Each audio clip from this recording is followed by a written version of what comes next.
reframing, and the importance of problem setting using positive RE words.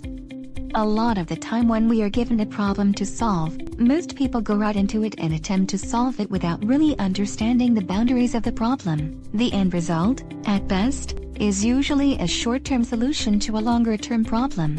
We have a naturally intuitive tendency to use the frame from which the problem is presented to us without really thinking about it and questioning if there is another way of dealing with it.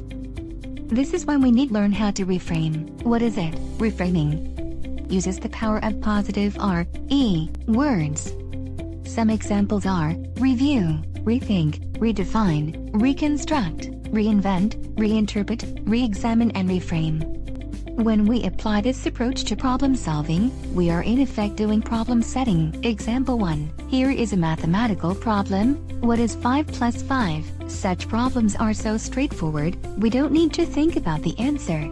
Yet, when we reframe this problem and ask, what are any two numbers equal to 10? We get a whole variety of answers. Example 2. When given the choice between learning from success or failure, most people will intuitively go for success. Yet, when we begin to rethink, reconstruct, redefine, reinterpret what failure really means, it opens us to insights we would not normally associate with. In fact, success is failure turned inside out. If you want to fail less, you have to fail more.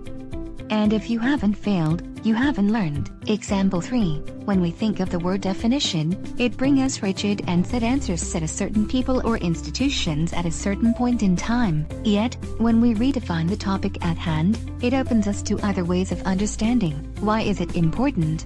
By applying this concept reframing to any given problem, issue, or challenge, we open up more possibilities than originally perceived. In fact, problem setting, through the power of positive RE words, is as much a part of problem solving than the problem itself. Through these positive RE words, we begin to see things differently, and as a result, we see different things. This is the key.